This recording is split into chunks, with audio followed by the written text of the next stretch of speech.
The question is not society versus Rome. I think if you see the whole thing like that, it's a wrong understanding. I definitely don't look at it this way. Since Paul VI, so it's not new. We may say, since the Council, you have this apprehension that there is something wrong in the Church. A movement, a strong movement, which is going astray, which is no longer, let's say, giving the Catholic line, but from people who are in position, and so who give the impression it's the Catholic Church. Many people have an understanding of the Council, which is a wrong understanding. And now we have authorities in Rome who say it. I may say in the discussions, I think, we see that many things which we would have condemned as being from the Council are in fact not from the Council, but the common understanding of it.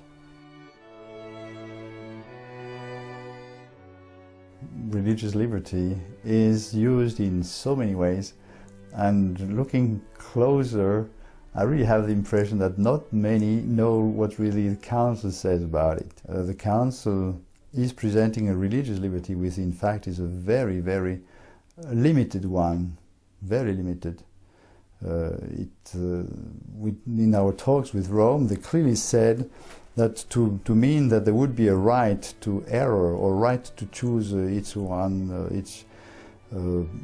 religion is false. Conflict situations are not from today. The Church had to deal with them a long time ago already. What she requests from the states and so on is not new. And so we have no problem with the act, let's say, requesting this freedom for the Church and, let's say, being in the Middle East, being now in the States and so on. It's rather which principle is invoked to do it. We would argue that there might be another principle which will be more accurate to justify the action, which was called before tolerance. We have to profess our faith, we have to show it. We are not supposed to hide it, but in certain circumstances, just life tells us that we better bow down. If there's a time of persecution, for example, nobody is obliged to provoke the opponent or the persecutor. Just in itself, the best situation is when you have the whole society which is going the same way. It also helps to unity, to peace, to everything.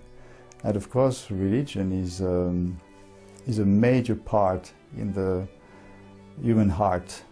And if you are one in the religion, it helps to have this peace. And I may say, well, that's the commandment of our Lord to His Church. We have to go to all nations and teach them what our Lord said.